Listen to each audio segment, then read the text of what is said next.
just to explain who we are for those who might not know that, we have 8 books of communication, and Michael is the transmedium who has brought those books through. So Michael G. Rachel, when you see that name, this is Michael. When you see the name Band of Light is a name that was given to us by the spiritual guides. And at the moment, it's Jane, Michael, and myself are the Band of Light. It's nothing fancy, just so it gets into context in your head. So Michael has brought through 8 books, of which Revelation was the first, and to me was just the most amazing book. Like I said, I still read it. And then we have another side to us, which we call the World Meditation Alliance. And that is the work we carry out. So there's the communication of the books, and then the spiritual work we do. And this is so important because by doing the spiritual work, we're aligning with angelic intention. It's perfect. We're not having our own ideas of whether we should be sending light to a war or sending light to animals in need and things. It's perfect. We don't have to think about it. We just approve and align ourselves with that angelic intention. And it's the biggest single thing that we can be doing on earth at the moment. It's incredible. And I know Michael might mention that the results we believe we've had from those meditations that we've been given through Michael. We've been told how important it is, the meditations we do. So that's the work. The books are the communication. You read and read them. If you like myself, there's no other books. I don't read any other books now. I only read the Joseph Communications. So the communication. We have the World Meditation Alliance, which is the work. And then on the other side, on the spiritual side, on Michael's side, which he's talking to all the time, Joseph, who was the communicator. Joseph has stood back a little bit, we were saying, weren't we, this morning? Yes, he's still there. But we've had the intention of the World Meditation Alliance to consider. Yeah. And PG oversees everything, the Persian Gentleman, and brings through the angelic intentions. So that's the name you'll hear and see a lot of, the Persian Gentleman. He's our closest link on the other side. Yes. How would you describe it? How would I describe it? Oh gosh, that's difficult. He oversees... You didn't want me to give you an easy one. Yeah. It's not the question and answer session yet. Yeah, I'm sorry. I'll write it down. I'll give it to you later. Yeah. He oversees the transmission of energies that we can receive and send out. He used to oversee, with the Joseph books, he oversaw the connections. He set up the vibration, the bubble of vibration within which Joseph could come through and talk to us. And then he would collapse everything afterwards. So he's not a general overseer, he's a supervisor, and a major supervisor, in that everything that reaches us via PG. And Joseph reached us via PG too, but unseen at that time. I knew of PG, I've known of him for years, but he stepped back at that time and allowed Joseph to speak. Joseph was the communicator, that was his function. And recently we believe that that's gone a little bit wider, in that the healing group that we have at the sanctuary, we have an amazing healing group that meet both once a month and we meet once a week. That healing group, which is separate from the World Meditation Alliance, is also overseen by PG. Yes, it's a channeling down of higher vibrations, of purer vibrations. And that's quite an encouraging thing to happen. Oh, fantastic. And you've been seeing miracles happen. We do. We've seen miracles. There'll be many more in the future, I'm sure. Yeah. Yeah. Just recently, in the healing group, I can tell you this one because it's family. My sister had secondary melanoma, and that's when it starts spreading around your body, and it gets very difficult. And we put her in the first, she came into the monthly healing group, the first one we did. And we've just heard in the last 2 weeks, it's all completely gone, it's official. So the healing group, I believe, is a very important part of what we do here, and it's lovely that it's embraced within the Joseph PG family from the other side as well. So that's really nice. One last thing I've got to say, I can't keep going on like this. We have a brochure just come in today on the World Meditation Alliance. Okay, we've only 50 copies on the first print. So if you want to look at it and say, well, that's a nice brochure, and leave it at that, that's fine, because it allows us to get them all out. But if you want to spread around to other people, that will be really great as well, and they'll be available outside afterwards. Okay, and so I'd like to hand over to my very good friend and colleague, Michael G. Rachel.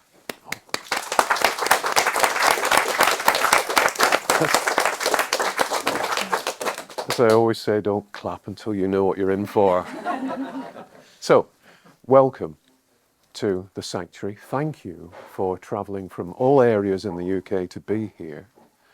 And it's great to be able to get together as friends, as family, and as spiritual seekers.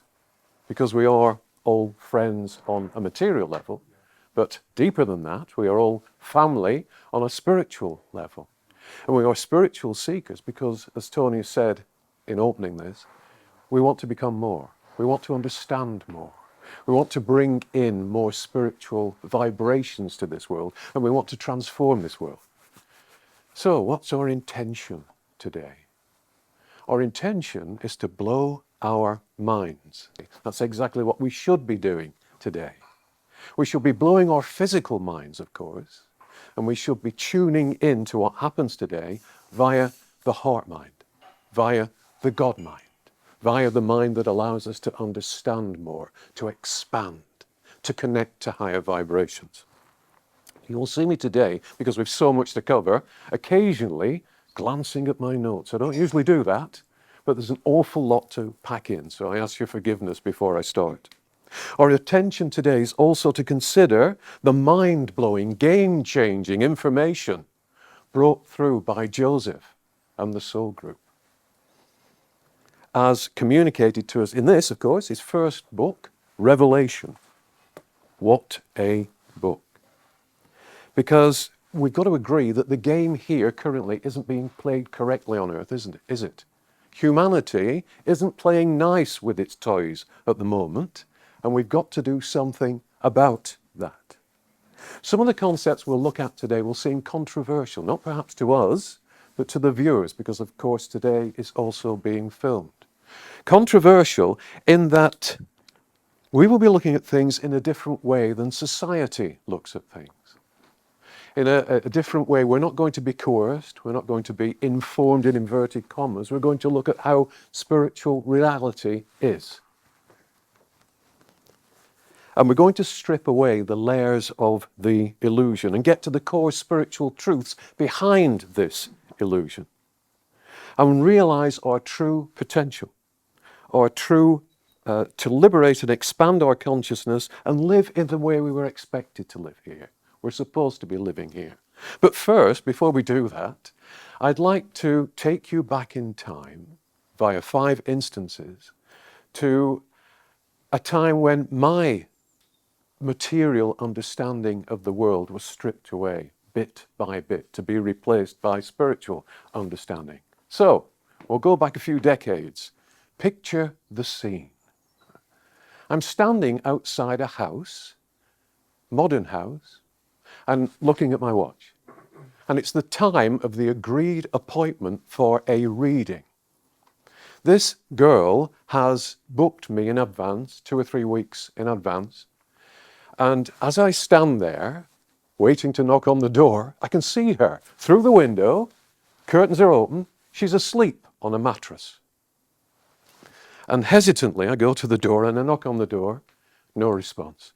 I knock louder on the door, no response. She knows that this is the time of the agreed appointment. She's made an appointment to contract through me to talk to her relatives who have moved on to higher dimensions, and to talk to guides who will give her some insight as to her spiritual path. but it's not important. It doesn't matter. It's only a bit of a game, isn't it? And so reluctantly and eventually, I turn around and I go home. It's taken me an hour and a half to get there, hour and a half to get back. It's a 30-mile round trip, and I can't do anything else that day because I've set aside that day to work on her behalf. Picture the scene. The lady is standing in the doorway to my house, and I'm at the top of the stairs. And as I look down at this lady, I can see that she's clutching a piece of paper on which is scribbled a great many questions. And as she walks up the steps to the box room where I conduct readings, every psychic sense is screaming, this lady is going to be trouble. So I sit her down, I sit next to her, and instantly an Asian gentleman comes through, a guide, a being of light, and starts to talk to her about her spiritual path. She looks at me like I've gone mad, and she says, "Who is this Chinese bloke anyway?" She then proceeds to read out the first of her questions, and it's a very specific question about her life. And politely I say, "Look, this isn't the way that it works. I can only bring through what is given to me. I can't answer all your questions. I'm not supposed to do that." She ignores me and reads out the second of her questions. Now, when I was holding readings, I would always sit with a guide who would protect me from lower vibrations, would make sure that the people that came through in an orderly manner, and would also inspire me regarding the spiritual aspects of the reading, which were the most important aspects for me. And on this occasion, from the soul group, it was the big Indian, the gentleman we call the big Indian. This amazing, loving, compassionate, wise being of light. And I can see him, but she can't. And he looks at me and uncharacteristically points to the door and says one word, "Out." I check to make sure I've got it right. Out. So I say to the lady, "I'm sorry, but that's the end of the reading. I'm not going to charge you, of course. We haven't got anywhere. But that's all I can do for you, I'm afraid." So I eventually coax her back down the stairs and out through the front door. And the look on her face as I close the door is priceless. Picture the scene. I'm at someone's house. 5 readings have been arranged on this particular day for me to conduct. And as I sit with the 5th lady, the other 4 ladies are sitting in an adjoining room with the door open, and they are playing the tapes that I've just recorded for them. And they're laughing and giggling. It's all a bit of a game, isn't it? And I am trying to listen desperately to the still small voice that someone is talking to me via higher vibrations. And I can hear all this noise coming through. They don't shut the door. And again, on this occasion, I am working with the big Indian. And I describe him because he has something very relevant to say about this lady's spiritual path to her. And I describe him to her, and I say, he's talking about this with you. And she interrupts me, and she says, "So, what does Hiawatha have to say to me?"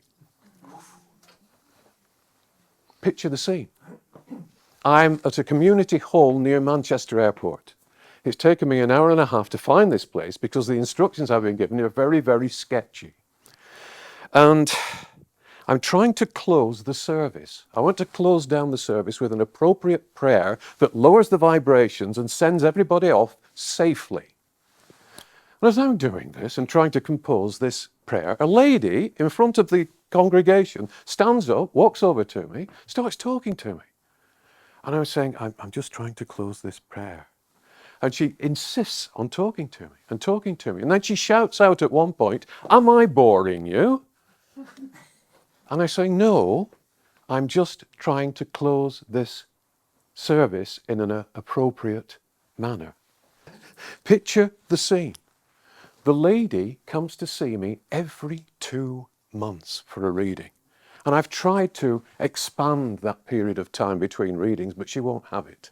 I'll say, well, the minimum is 2 months, because if you come to me more frequently, the information that I can give you will overlap. and it won't make you confused. But no, every 2 months. And every reading is put on a cassette tape. You can tell how long ago this was. And I discover from her that she has lined up all the tapes at home. They are indexed, they are dated, and she lives by them. And I say, you shouldn't be living by them. These are indications only. These are communications only. It's for you to live your life. But she still comes every 2 months. And in between readings, in my private time, she rings me. I have this decision to make in my life. I have that decision to make in my life. What should I do in these circumstances? What should I do in those circumstances? Just 5 examples, and believe me, there were many more. And all this time I'm thinking, no, no, no. This is not what my mediumship is about. I'm not doing it for this. I'm doing this because I need to change. I know I need to change. Because you, dear sitter, need to change. Because the world needs to change. And we need to be asking the W questions, the big W questions. Why aren't you asking them? Why are we here? Who are we? What are we? Where did we come from? Where are we going to? I had to stop at one point. I'd held hundreds, possibly, probably thousands of readings. Every weekend I was doing church services. And we'd got to the point, you will see David mentioned in the books. David was another member, and still is in spirit, a member of the Band of Light. But David currently has moved on to another life path that he needs to investigate. And so, although he's still connected to us, he's not active in the sanctuary and in what we do with the WMA. So David and myself at the time, years ago, had put together a magazine, simple magazine, on science fiction model making. And we got it to the point, I needed some income, David needed some income. We're working spiritually as another 24-hour occupation. And we got to the point where the magazine would sustain us. It would pay us a small wage.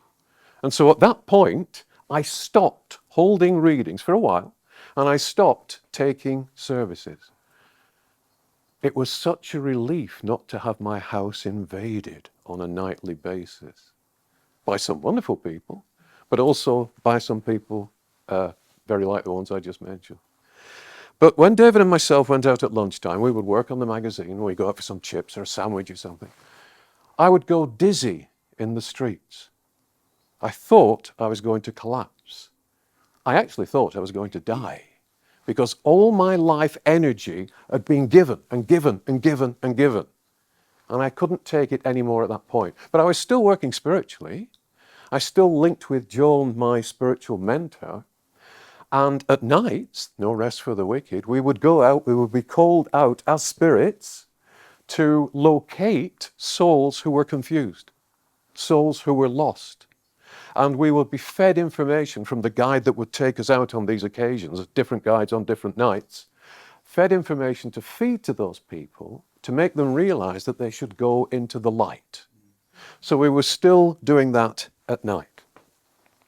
And I visited Joan religiously, forgive the pun, every Sunday, and we would continue to sit and to hopefully develop our mediumistic abilities.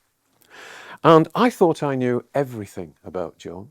We'd sat together for 7 years. She'd become like a second mother, that's how she described herself. And I thought everything about her life, and she knew everything about mine. But on this particular Sunday, she looked crestfallen. She looked upset. And she revealed to me something I didn't know, that she had been a trance medium. And she had sat in her own home to bring through information from a man she called the man in red. And she sat with a friend of hers called Betty. And of course, in a trance state, you can't do anything. You just have to act as a communication device. She would bring through the information, and Betty would write it down, longhand. How she did it, I don't know, because the information comes through so fast. And Betty then suddenly died. And at her funeral, Betty's daughter said to Joan, "Is there any keepsake you would like of my mother's?" And Joan said, "Yes, I'd very much like that book that your mum wrote down the transcommunications in." And Betty's daughter said, "That book is the work of the devil. I've thrown it on the fire." And I could see at that point in Joan's body language, and I could hear in her voice, that all these years later she was still mourning the fact that that information had been lost because it was going to be of use to humanity. And as she was talking to me, the cogs started turning in my head for some reason. Somebody was turning them for me. And I thought, hang on a minute. I've been working now as a medium for about 7 years, full time. I don't think that information is lost. I think I might be able to bring it through again. And so I said, "Joan, I don't think the information's lost. I'd like to try and bring it through." And she said, "Oh yes, that's great." She brightened up instantly. "That's great. Well, we can start next week." And I said, "No." The cogs were turning again. David has always wanted to be part of a spiritual project with me, an important spiritual project. And I have a strong feeling that I should sit with him. Selflessly, Joan said, "Yeah, that's great.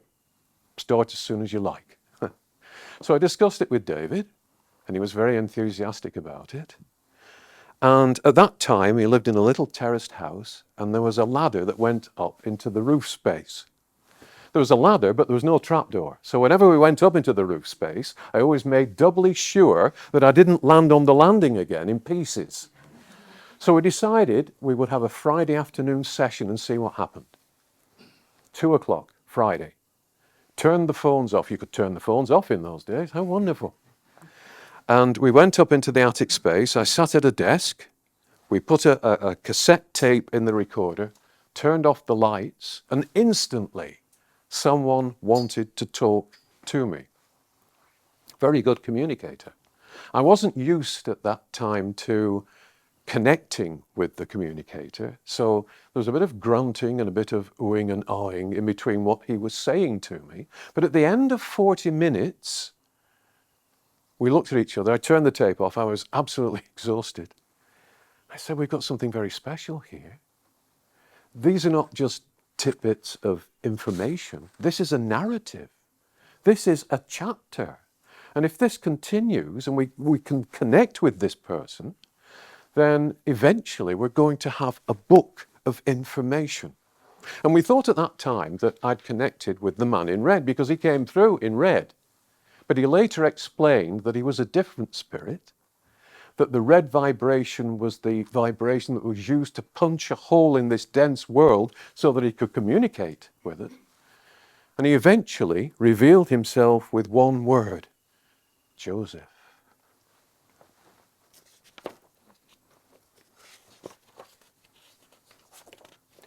Now, I've got here, which you would expect me to bring, a vital piece of spiritual kit. Condensed milk. I don't like this, I'm not a fan. It's condensed down into a concentrate, and it's very sticky stuff and it's very sweet stuff. I'm not a fan. We have here a similar product, orange juice, concentrate. And we're always reminded of a video that we watch every so often to cheer ourselves up. There's a great impersonator on YouTube. And in one video, he's in a spa and he's standing by the checkout, and he's got a carton of orange juice, and he's staring at it. And the lady at the checkout says, "Why are you staring at that carton of orange juice so hard?" And he says, without moving his eyes from it, "Because it says concentrate."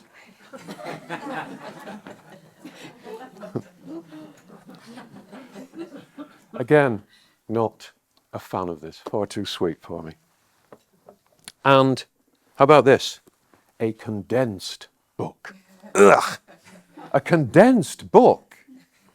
So you're interested enough to want to read someone's book, but you're not interested enough to read it as they want you to read it.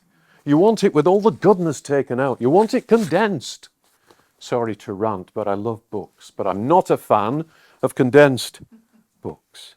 However, today we have to condense Joseph's first book somewhat, because if we didn't, we'd be here for weeks. And Joseph's books are condensed anyway, but in a good way, because every sentence in Joseph's books can be read and reread, and you will find something new in it. It will expand. Every sentence is a spiritual concept. And so, instead, today, we will look at Joseph's book condensed. But I'm also going to introduce each chapter with, fortunately, Joseph has provided a sentence in each chapter that sums up what that chapter is about. And I'm going to call such sentences Josephisms. And so we'll introduce each chapter with a Josephism. But we'll find that whatever we take out of Revelation today, there's no waffle, there are no platitudes, there are no wasted words. Every word counts. Every sentence counts. And Tony and myself were discussing this morning. In that, although there were 7 books to follow, and each one of them is a masterpiece of spiritual information, I feel that Joseph wasn't at all certain that I would carry on past the first book. He'd no guarantees. And so he packed as much into that book as he possibly could so that it was there and it was going to be out there, and it will provide, at very least, a huge amount of spiritual information to a world that should be hungry for it. But we also need to fit in a short-ish meditation this morning and a longer meditation this afternoon and a question and answer session. So, as I said, today, like these things, like the milk, like the carton, wherever it's gone, there it is, like the condensed book, it's a concentrate. But unlike these things, it's a concentrate in a good way. And hopefully it will reinforce and reignite your interest in Joseph's first book, and will be something that we can all take away and consider in the days and weeks to come.